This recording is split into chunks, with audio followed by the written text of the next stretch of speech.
Anita college छोड़ चुकी थी और एक दिन वो किसी मॉल में कुछ सामान खरीदने के लिए गई।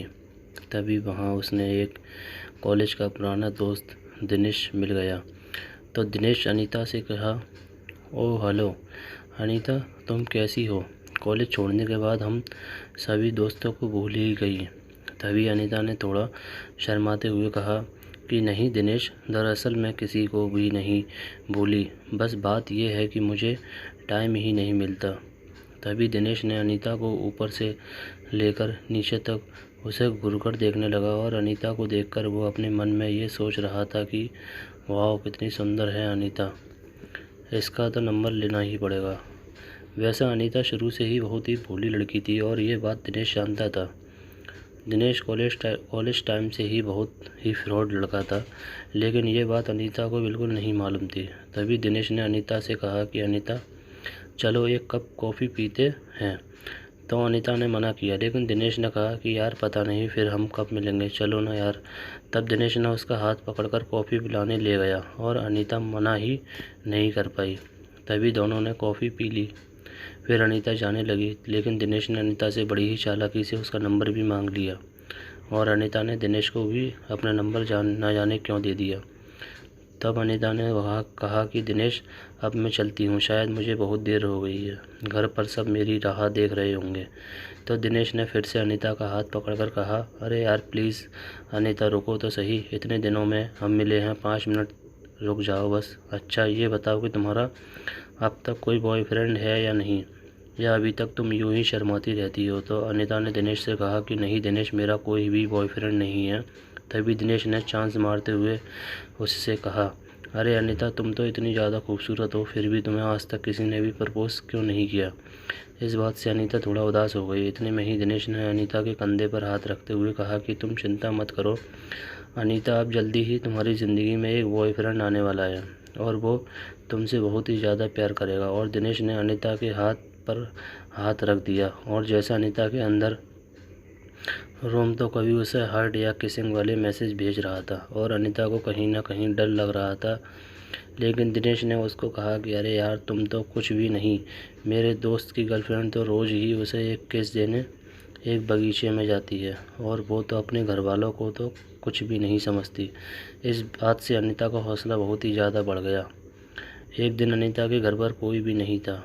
इस बात का दिनेश को पता लग गया तो वो अचानक ही उसके घर पर आ गया। इस बात से अनीता बहुत ही डर गई, लेकिन वो तो ज़बरदस्ती ही अनीता के घर में बैठ गया और उसके यहाँ वहाँ हाथ लगाने लगा। और जब अनीता ने उसे रोकना चाहा तो दिनेश ने उसे आई लव यू कह दिया। अब अनीता उसे रोक ही नहीं पा रही थी, क्योंकि उसे पहली बार किसी ने आई लव यू कहा था, मगर उसे दिनेश के अंदर का दरिंदा बिल्कुल भी नज़र नहीं आ रहा था। अब दिनेश को अनीता ने जाने को कहा, लेकिन दिनेश ने बदले में उससे एक किस मांगने लगा और उसने उसकी ना जाने कितनी किस ले ली और किस लेते समय उसने उसके साथ एक सेल्फी भी ले ली। फिर वो वहाँ से चला गया। अब अनीता को बहुत ही ज़्यादा डर लग रहा था, लेकिन उसने दिनेश के बारे में अपने घर वालों को कुछ भी नहीं बताया। अब दिनेश पूरे दिन ही अनीता से फ़ोन पर बात करता रहता था। एक बार दिनेश ने अनीता को एक होटल में आने को कहा, लेकिन अनीता ने उससे कहा कि दिनेश तुम मुझसे एक बार शादी कर लो, फिर चाहे तुम मुझे कहीं पर भी घुमाने ले चलो। लेकिन फिर दिनेश ने जिद करते हुए कहा कि नहीं अनीता, मैं तुमसे बहुत प्यार करता हूँ और फिर एक दिन शादी भी कर ही लूँगा, तो फिर तुम्हें सिर्फ एक बार होटल में मेरे साथ चलने में क्या हर्ज है? तब अनीता कहा कि दिनेश, शादी से पहले ये सब करना गलत होगा। तभी दिनेश ने बड़ी ही चालाकी से उससे कहा कि चलो अनीता, मैं तुम्हारे साथ कुछ भी गलत नहीं करूँगा, लेकिन बस एक बार तुम मुझसे मिलने होटल में आ जाओ और 10 मिनट मुझसे बात करके चली जाना। अब अनीता उसकी बहकी बातों में आ गई और उसने होटल में आने के लिए दिनेश को हाँ कह दिया। और तो और उसने अपने घर वालों को भी कुछ भी नहीं बताया और वो दिनेश के पास उस होटल में पहुंच गई।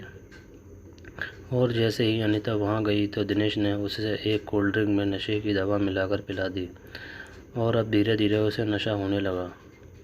तभी अचानक अनीता के सामने दिनेश का एक दोस्त भी आ गया और वो दोनों ही अनीता को देखकर मुस्कुरा रहे थे। अब अनीता सब समझ चुकी थी कि दिनेश ने उसके साथ धोखा किया है और फिर दिनेश और उसके एक दोस्त ने मिलकर अनीता के साथ जो गंदा काम किया उसके बारे में आपको आगे की कहानी नहीं बता सकता दोस्तों, क्योंकि ये किसी की बेटी या बहन की इज़्ज़त का सवाल है।